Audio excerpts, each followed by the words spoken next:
This is the story of Truman, written by Jean Reedy and illustrated by Lucy Ruth Cummins. This is being shared with Isabel and Oscar. All right. Truman.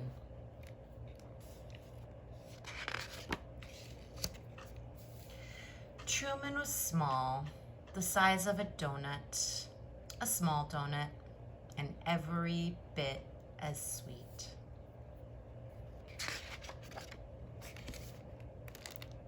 Excuse me, Izzy. Excuse me. Oh. He lived with his Sarah high above honking taxis. Bless you. Bless you.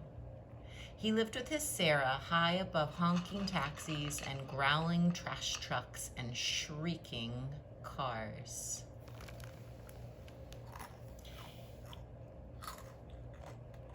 And the number 11 bus, which traveled south. Truman never honked or growled or shrieked or anything at anybody.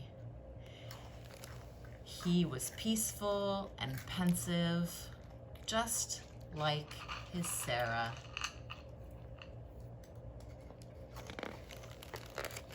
One day, Sarah ate a big banana with her breakfast, clipped a blue bow in her hair, and buttoned up a brand new sweater. She strapped on a backpack so big, 32 small tortoises could ride along in it, but 0 tortoises did.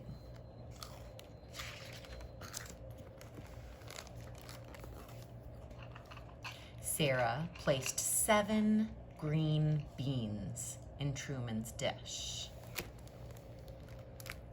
2 more than usual.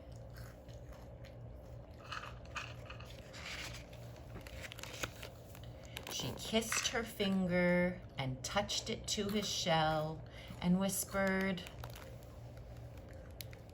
"Be brave." Then she left. Mom, can you give me more Cheerios? Well, you have more Cheerios in there. I Finish don't. those. Yeah, finish those I first. don't. Because we have to finish the story. Everybody's waiting. Not to worry,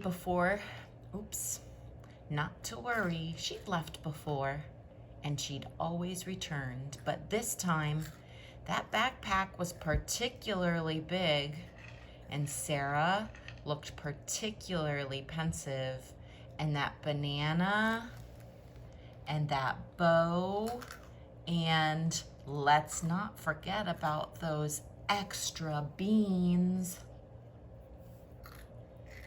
How do you think Truman's feeling? Sad.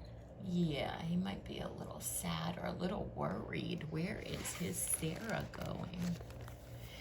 That's when Truman saw something he'd never seen before.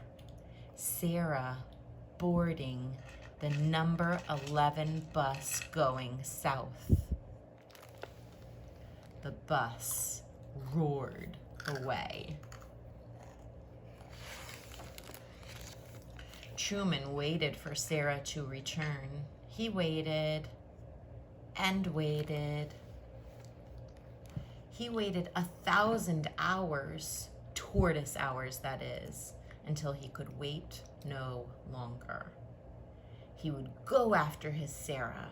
He would catch the number 11 south, even amid the honking and the growling and the shrieking, even if it seemed impossible. Bonk.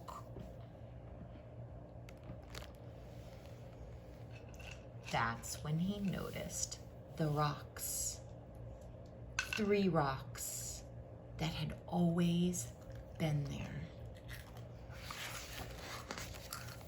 Ordinary rocks that now seemed extraordinary.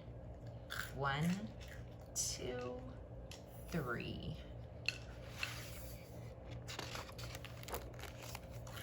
And the arm of the couch and the pillow propped just right, and that tall, tall boot, and the rug, that glorious,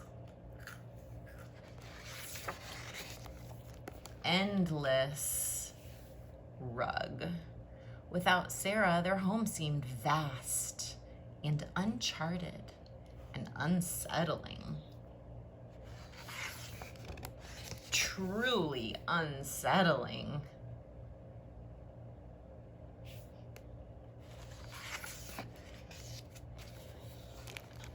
But perhaps most unsettling was that Truman could no longer see the taxis, or the trash trucks, or the cars, or the number 11 bus.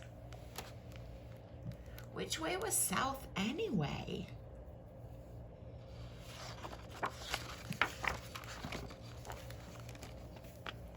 Now the sun hung low like Truman's head and heart. Just then,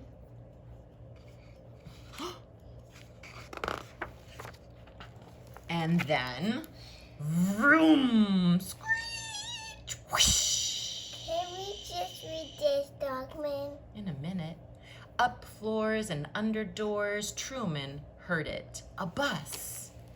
It was time to catch the number 11 south.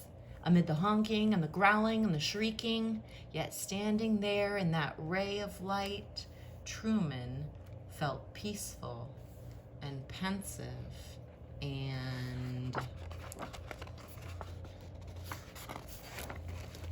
brave.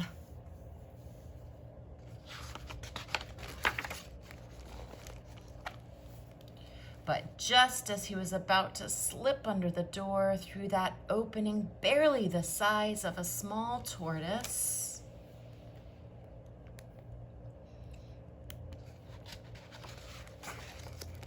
Sarah! She spotted him, shining like the sun. "Truman!" she cried. She scooped him up and said things like, "Oh my goodness," and "You," and "How did you ever?" and amazing. Sarah kissed her finger and touched it to his shell and tucked him back safely in his tank where he was peaceful and pensive and proud. And later, just before bedtime, she read him a story.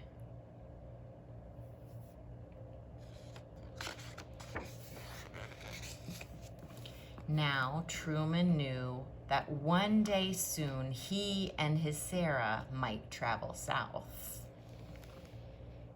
to see new sights and hear new sounds and think new thoughts.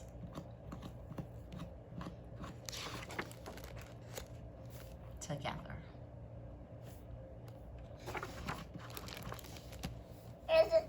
Can we